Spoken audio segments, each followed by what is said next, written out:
Ya voy grabando. Una cosa Ok. importante, gente, No importa, no importa. les pregunto, quizás ustedes sepan.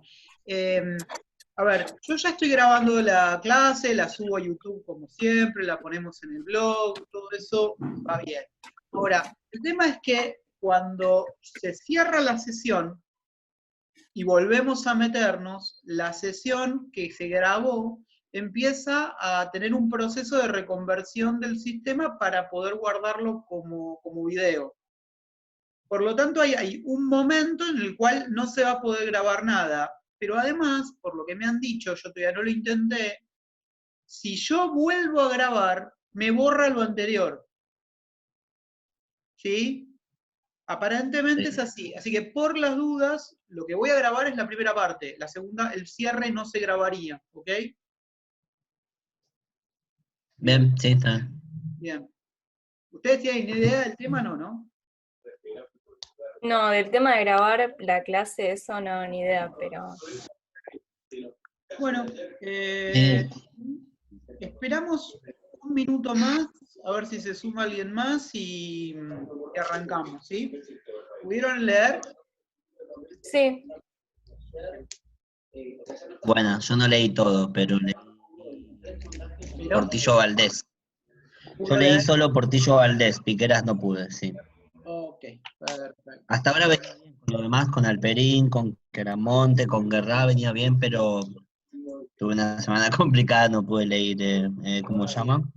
Piqueras. Piqueras. Ok, es denso, Piqueras. Vamos a ¿Cómo? tener la idea que es denso, Piqueras. La Ah, idea sí. es, sí, reconozco. Hasta ahora a mí el que más me gustó fue Chiaramonte, fue como más ¿El que más te gustó? claro. Sí, el que más rápido me resultó y me planteó el tema, que es lo mismo, todos pasan por los temas, pero Chiaramonte es como muy, no sé, lo desglosa en etapas bastante bien, bastante claro. Tema de la identidad, construcción del Estado. Geramonte fue mi director de tesis doctoral. Ah, mirá. eh, Ok. wow. Ah, genial. Sí, sí. Bravo, ¿eh? Tipo bravo. No fue conmigo, pero bravo, bravo, difícil. Bueno, arrancamos, somos 16. A ver, antes que nada, les quiero decir algo si yo tengo miedo de olvidarme y es muy importante. La semana que viene operan a mi papá. Una operación grande. Oh, Es muy probable, yo casi les diría seguro, que yo no pueda dar la clase el martes que viene. Por lo tanto, lo que voy a hacer es, según la bibliografía que determinemos, que lo vamos a determinar en función de qué es lo que avanzamos hoy, seguramente les dejaré alguna guía de lectura, algo en el campus, y se las voy a mandar también por la cadena de mails para que tengan algún tipo de material con que laburar. Pero casi con seguridad, chicos, porque la operación es grande, yo soy el que me voy a hacer cargo un poco de la situación, voy a estar medio internado con él y seguramente no voy a poder dar la clase por Zoom. La operación es el no, lunes, claro. es una operación grande, o sea que yo seguro hasta el miércoles voy a estar ahí. ¿Saben? Bueno. Perfecto, no hay problema. Eh, a ver, mi intención es, ahí se escucha, los voy a silenciar, puede ser, y cuando Sí. quieran intervenir, bien, perfecto. Bueno, a ver, la intención es hacer como una síntesis un poco de a dónde vamos con los textos que les planteé el día de hoy, que en realidad lo que voy a tratar de hacer es sintetizar fundamentalmente Portillo, que es el más fuerte, Piqueras también, y si nos da tiempo empezar a introducirnos en el capítulo 4 de Rodríguez, y si no, quedará para las próximas, ¿ok? Vamos a ver. Y el eje, digamos, del trabajo del día de hoy estaría dado fundamentalmente para entender ese paso que se da entre un proceso en el cual la alternativa hegemónica por parte de los sectores criollos en América Latina estaba constituida a partir de la idea de la autonomía y no de la independencia, sino, digamos, gobiernos autonómicos que tienen cierto grado de libertad de acción en relación a la corona española, pero manteniendo su vínculo con la corona española, ¿sí? Ahora, como todos sabemos, esto va a implicar un proceso que va a devenir en esos mismos sectores criollos aceptando la independencia como única salida posible, ¿sí? Un poco la idea es poder trabajar en ese proceso, que es un proceso que, digamos, cronológicamente va a tener características distintas según los espacios geográficos que abordemos. Ese proceso, por ejemplo, en el caso de Caracas, es muy veloz. Piensen que la declaración de independencia de Venezuela es en 1911, es la primera, sacando Haití, digamos, ¿no? Digo, es la primera del caso hispanoamericano. Después tenemos que pensar, por ejemplo, en el Congreso de Chilpancingo en México, esa alternativa se da en 1813, que no es la Declaración de Independencia de México, es la Declaración de Independencia de los rebeldes que van a ser derrotados, ¿ok? Pero en el 13 se planteaba la independencia, y acá en el 16 se declara la independencia. Digo. Y después el caso mexicano, el caso peruano, recién después del 21, México ya formalmente también después del 21, como la mayor parte de Centroamérica, o sea que ese proceso que va desde el autonomismo al independentismo es un proceso que claramente va entre 1810 a 1821, pero según el espacio que miremos, tiene formas distintas en las cuales se da este paso. ¿Ok? ¿Hasta ahí va bien? ¿Pulgares para arriba?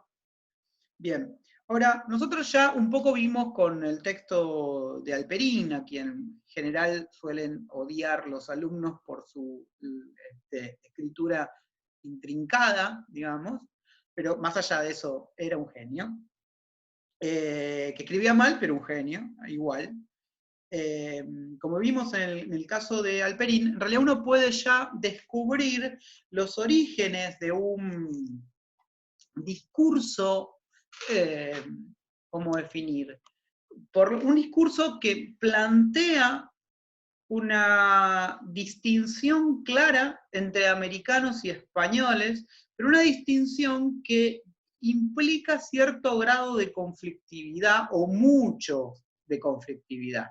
Digo, como vimos anteriormente, la existencia de identidades españolas y hispanoamericanas es preexistente, digamos, ¿no? Existe durante todo el periodo colonial, existen ambas identidades. Lo que pasa es que son identidades que no necesariamente entran en conflicto.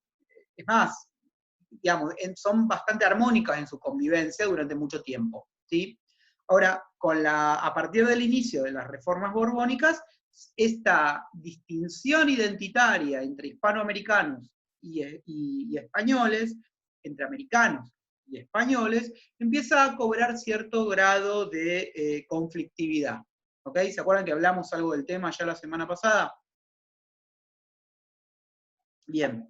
Ahora, nosotros, si ustedes se acuerdan, ya en la década del 90 del siglo XVIII y los primeros años del siglo XIX, primeros años estoy hablando 1804, 1805, se pueden verificar especialmente 3 ejemplos claros de este discurso que plantea cierto antagonismo entre lo español y lo americano. El primero es el de Fray Servando Teresa de Mier en México, en donde que a partir de sus sermones empieza a rescatar digamos, a la Virgen de Guadalupe fundamentalmente como símbolo de la mexicanidad, y planteando al mismo tiempo que una serie de transformaciones que se vienen dando en España, de corte ilustrado, de alguna manera generaría una desviación, una desvirtuación de la cultura hispánica vinculada a la religión fundamentalmente,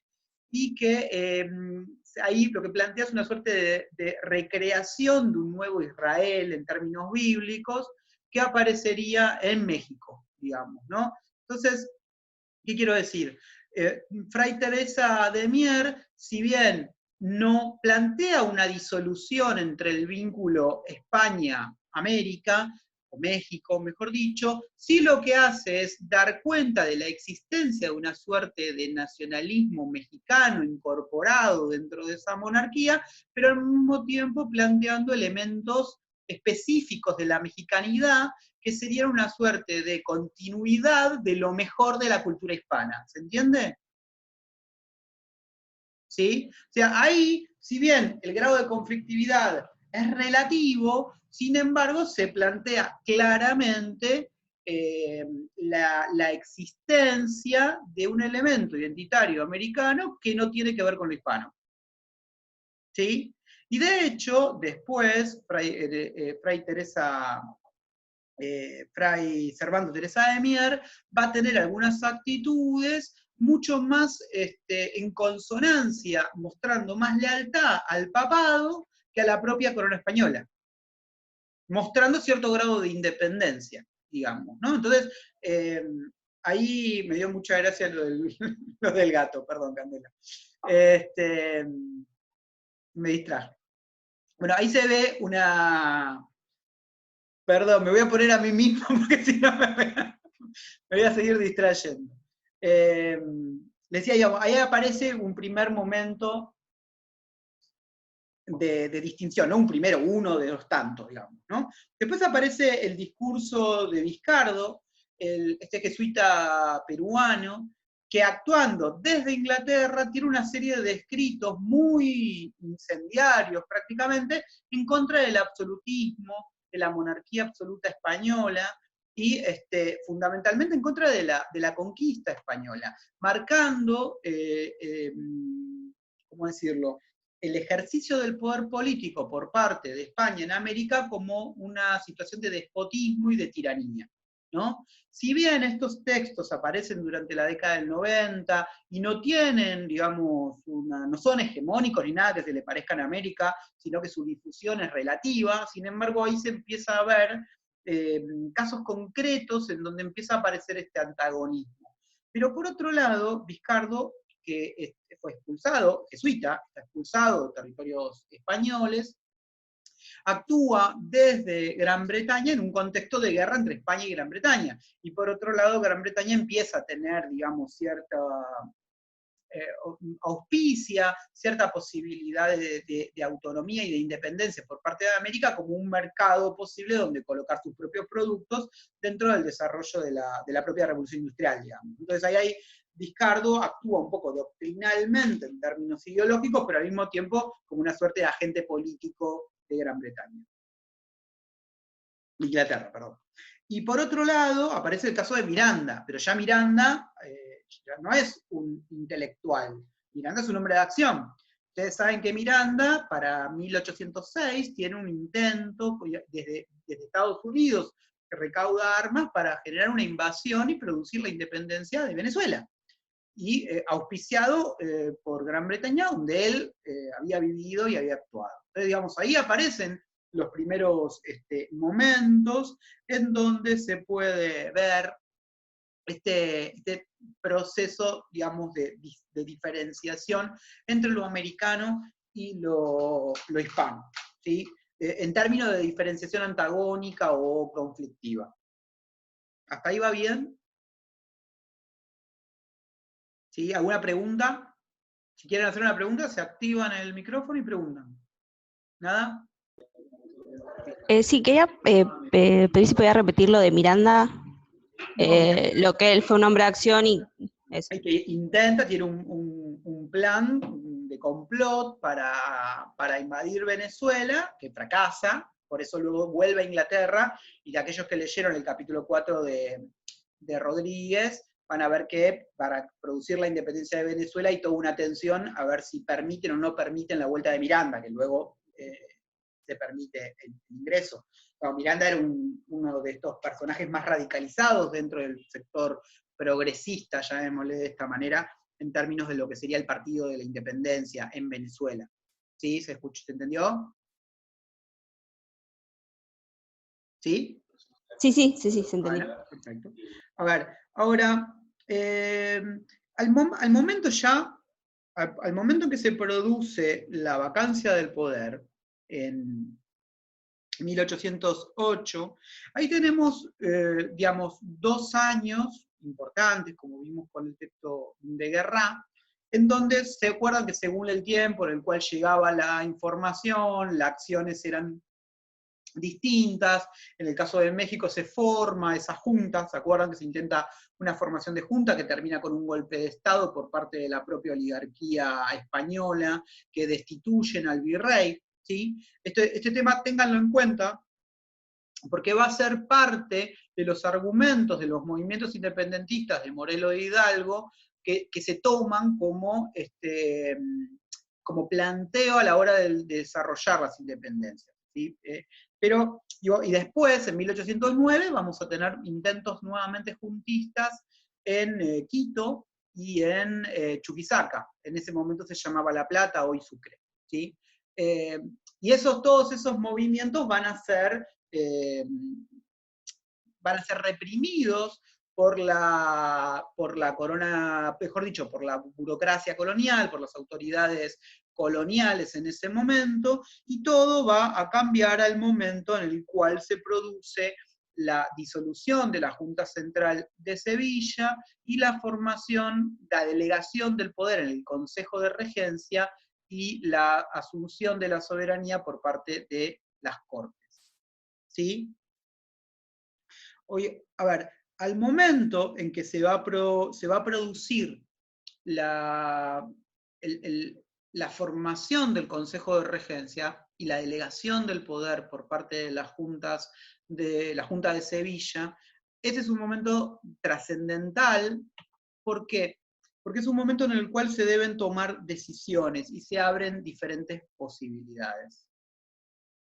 Primero, quiero decir una cosa antes de meterme en esto.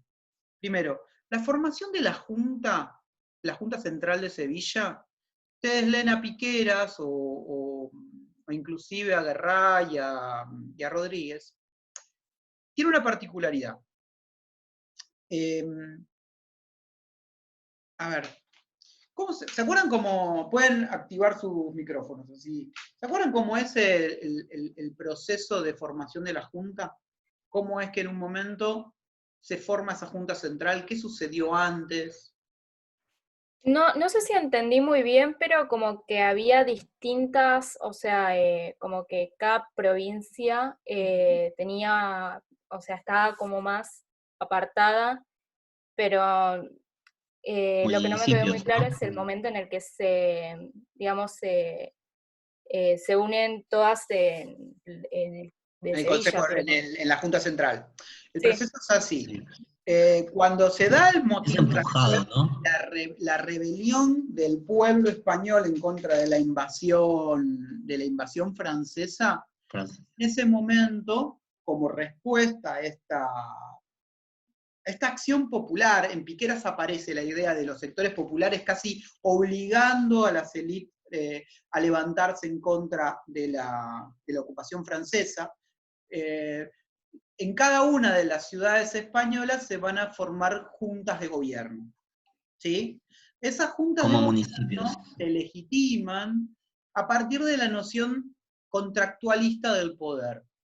¿Sí? ¿Se acuerdan en qué consistía esto? Que ante la ausencia del rey, el poder volvía a los pueblos. Exactamente. Volvía a esas unidades que eran los pueblos. ¿Ok? Por los pueblos entendemos a las ciudades con ayuntamiento, en el caso de España. ¿Ok? Por lo tanto, cada una de estas ciudades con ayuntamiento van a volver a unificarse inmediatamente, porque prácticamente poco tiempo después de producirse el motín de Aranjuez, durante el mismo año 1808, se produce esa unificación y la formación de la Junta Central, que primero se forma a las afueras de Madrid, y producto del avance de las tropas francesas debe moverse al sur. Ir a Sevilla. Sí. E ir a Sevilla, exactamente. Sobre esto quiero decirles una cosa que... Cádiz. ¿Cómo? Después termina en Cádiz Cádiz, también no está en luego el a sur. Sevilla, claro, digamos, el avance español va a terminar en que Claro, prácticamente... lo va empujando, va presionando a que esta situación Exactamente, termine nucleada ahí, digamos, en exactamente, Cádiz. exactamente. Igual es muy importante que sea Cádiz, ahora lo vemos. Claro, el puerto, ¿no? No solo el puerto, sino que es el lugar donde está el sector oligárquico que controla el monopolio comercial. Eso es En el, fundamental, porque ahí tiene Lo que mucho que... habla Portillo Valdés, ¿no? ¿No dice eso? ¿Cómo? Portillo Valdés no habla esto del monopolio, de poder mantener el monopolio Cádiz, El, América, el problema acá, el problema central tiene que ver con eso. Tiene que ver que era la primera. con la autonomía como para poder desarrollar negocios comerciales por parte de los comerciantes americanos y la posibilidad de ejercer el control del poder político de las instituciones locales coloniales. El problema es ese, digamos, en la medida que por la... eso, Y Camila. no, perdón, o sea, por eso es que justamente hay tanto debate cuando se propone que América tenga la posibilidad de libre comercio con otros sectores. Bueno, o Exactamente. sea, Exactamente. Ahí, bueno, ahora lo vamos a ver, pero digamos, ¿dónde se expresa esto? Se expresa primero dentro de la Junta Central de Sevilla, y luego se va a expresar propiamente en las Cortes, ¿sí? En las Cortes donde van todos los representantes americanos que son, por lejos, minoría. Pero ahí se va a ver, digamos, cuáles son los intereses españoles y cuáles son los intereses americanos, y ahí va a haber una presión muy fuerte por parte de esta corporación mercantil gaditana, o corporación mercantil de Cádiz, que son los que tienen el control de la casa de contrataciones, el control del comercio monopólico, que va a presionar para no perder nada.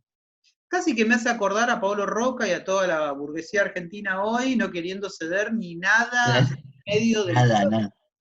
En las Cortes, eso, pero es poco así, digamos, ¿eh? En las ¿Y qué Cortes, sentido tiene? Porque es obvio que terminás autoahorcado, digamos, como bueno, ellos no lo veían no de liberás. Pablo Roca No, tampoco de esa evidentemente, manera. no, por eso, evidentemente en la Una forma de ver. contemporaneidad no lo ven, pero es No, no como, lo es ven. obvio que Sí, sí, vas a igual, terminar presionado de alguna forma. perdóname. Aparece como Rayen. ¿Tu nombre cuál es? Sí, Alejo. Alejo. No, Bien. es la cuenta de mi pareja, sí. Ojo, Alejo, te quiero decir algo. O- sí. Ojo con sacar conclusiones Mm, teniendo el diario del lunes en la mano. claro, claro, claro. Nosotros estamos ahora hablando de un proceso y el resultado del partido, en realidad, estos tipos de los cuales hablamos no lo tienen. Vos lo tenés. Es un dato, guardátelo, pero siempre tenés que tener en cuenta que los tipos están jugando el partido y no saben cómo va a terminar. Claro. Es muy importante, porque es una cuestión, ¿vieron que está tan de moda hablar de empatía? Mm, Bueno, sí. en términos históricos, tener empatía con los sujetos un poco es eso, ¿no? Y tratar de identificar que los tipos no saben cómo va a terminar el partido, de la misma manera que nosotros no sabemos cómo va a terminar el partido de la cuarentena, la pandemia y la mar en No. coche. Estamos en el mismo No. barco, ¿sí? Sí, Bien, sí, podemos sí. sacar nuestras conclusiones, pero la verdad es que no tenemos todos los datos todavía. No, no. Me perdí. ¿Dónde estábamos? Bueno, vuelvo a esto y seguramente algo de lo que iba a decir se va a retomar. O sea, ¿hay alguna... Sí, estábamos hablando de la creación de las cortes, cómo habían sido presionadas, digamos. Lo que yo le estaba diciendo es que, claro, hay una presión muy fuerte por parte de este grupo que controla el monopolio comercial para que no se ceda en todo esto. Ustedes piensen, por ejemplo, que durante el momento de la ocupación española, durante ese momento el monopolio no se corta. Digamos, hay momentos en donde liberan la posibilidad de comerciar entre colonias, con Brasil, por ejemplo, que se permite comerciar con potencias neutrales.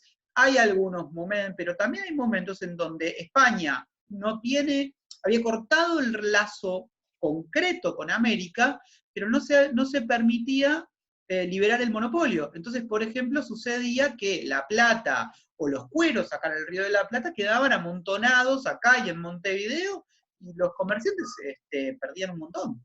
Los productores también, ¿se entiende?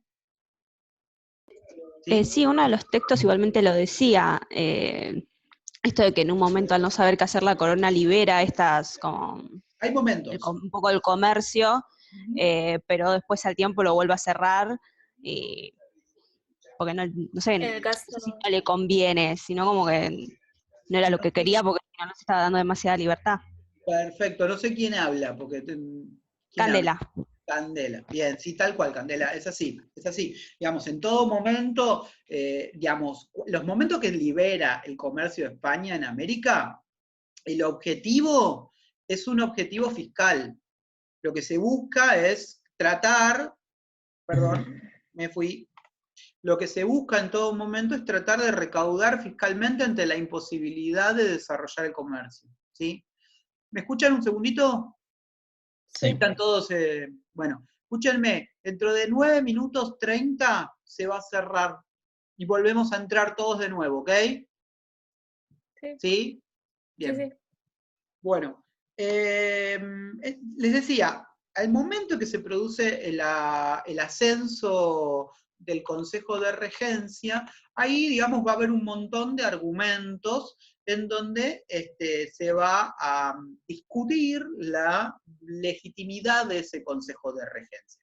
En algunos casos, digamos, como el caso del Perú, el caso de una parte importante de las autoridades mexicanas, se va a aceptar ese Consejo de Regencia y se va a aceptar también el llamado a las Cortes. ¿Ok?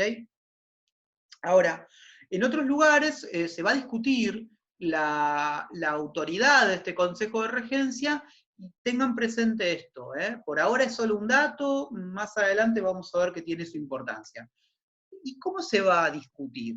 ¿A dónde se va a apelar? ¿A qué tipo de argumentos se va a apelar para discutir la existencia de un poder legítimo en el Consejo de Regencia? Primero, ¿qué es un Consejo de Regencia? ¿Tienen idea? No. No. Un Consejo de Regencia, en realidad, Poder. es una institución que puede ser una institución unipersonal o puede ser colegiada, que se encarga de gobernar un Estado, una monarquía, en el caso de, por ejemplo, minoridad de edad del rey. Por ejemplo, el Reinaldo se muere y deja a su hijo que tiene 8 años. Claro. Hasta que sea mayor de edad, gobierna un consejo de regencia. ¿Sí? Ahora, ese consejo de regencia, para que pueda gobernar, debe pasar por una serie de instituciones que lo legitimen como gobierno.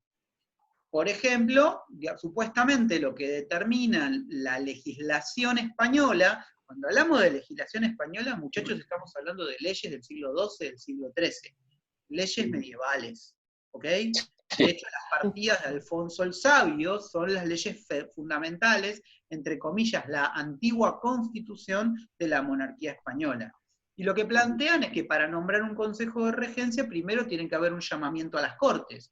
Pero cuando se habla de las Cortes en esa legislación, no se está hablando de las Cortes que van a aparecer post-consejo de regencia, sino que se está hablando de unas Cortes medievales que es bastante parecido a los Estados Generales de Francia durante la Revolución.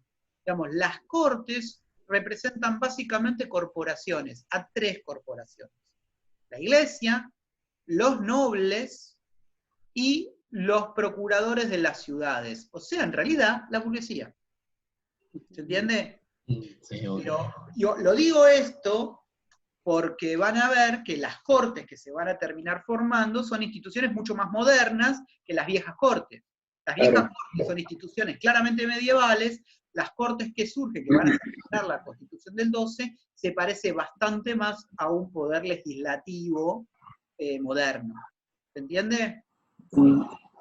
Profe, Sí. ¿puedo hacer una pregunta medio boluda?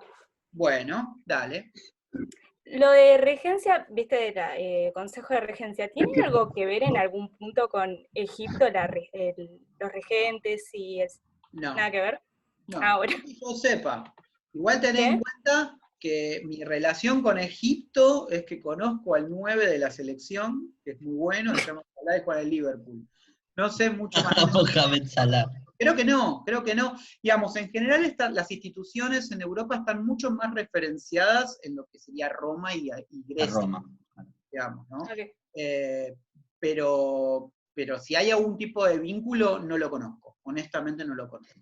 ¿Sí? Y no te prometo que voy a ponerme a buscar nada porque estoy colapsado de laburo, así que no lo voy a buscar. Olvídate. Perdón. Te lo tengo que decir. Está bien. Bueno, a Una ver. pregunta. Sí. Una pregunta, sí. Los consejos de A regencia. medida que pregunten, dígame los nombres, así que porque yo calculo que Ok, Alejo. la vida nos vamos a encontrar en un aula, si Dios quiere. Entonces, Dale. Sí. Capaz. Eso. ¿quién está hablando? Yo, Alejo. Ah, Alejo, de nuevo, sí, que no te perdí en la pantalla, por eso, dale. Consejos de regencia. Supongo que deben estar, no sé, administrados por gente de la nobleza, ¿no? El Consejo de Regencia, Primos. sí, claramente. Sí, Claro, sí. primos del rey, Son cosas. 5 nobles. Ok. Sí, son 5 nobles. Digamos, a ver, yo les decía, volviendo al discurso original, siempre tengan en cuenta que en 4 se corta, ¿sí? Yo le decía, cuando se produce la asunción del Consejo de Regencia, en realidad el camino se bifurca para los americanos, para los criollos, ¿no? Uno de los caminos es la aceptación del Consejo de Regencia, lo cual implica toda una serie de transformaciones fundamentales, porque a partir de ese momento no solamente implica la aceptación de la legitimidad del Consejo, sino, por ejemplo, un proceso de transformación institucional muy profundo. Por ejemplo, la formación de ciudades con más de 1000 habitantes como municipio con ayuntamiento. El desarrollo, por ejemplo, de un sistema electoral que va a determinar quiénes van a ser los miembros, representantes americanos en corte. Por lo tanto, se pasa por una serie de transformaciones fundamentales. Desaparece la figura del virrey, digamos, ¿no? Hay cambios institucionales en cada uno de estos espacios que aceptan el Consejo de Regencia y por lo tanto también a las Cortes. ¿Ok? ¿Sí? Sí. Bien. Cada tanto pregunto por si se corta el audio o algo. La otra alternativa es el rechazo a la legitimidad. ¿Y dónde se da ese rechazo? Bueno, en realidad ese rechazo tajante se da en Chile, se da en Buenos Aires, se da en Caracas, se da en algunas, lo que sería Cundinamarca, lo que hoy actualmente es Bogotá, se da en algunos lugares. Los dos lugares más radicalizados en su rechazo a este poder del Consejo de Regencia son los dos lugares que probablemente podríamos definir como dos espacios de los más periféricos para la corona, en tanto periféricos, en tanto productivamente periféricos, quiero decir. Son dos lugares de producción agropecuaria, fundamentalmente, que son Buenos Aires y Caracas. ¿Sí? Y nosotros podemos ver que tanto en Caracas como en Buenos Aires ya existe una tendencia hacia la independencia, pero que es una tendencia que a priori aparecería como minoritaria, ¿sí? Lo que sería las sociedades patrióticas, en el caso tanto del Río de la Plata, como en el caso de Venezuela.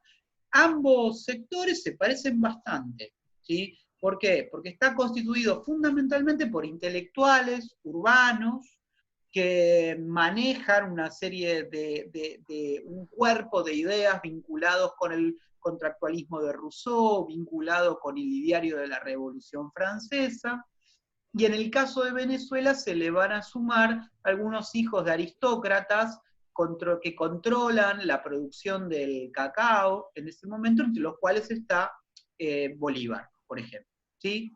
Chiquis, hagamos una cosa, porque falta 1 minuto. Cierro y vuelvo a abrir y ustedes vuelvan a meterse todos, así podemos continuar, ¿ok? ¿Sí? Sí. Perfecto. Sí. Yo cierro y entro de Dale. nuevo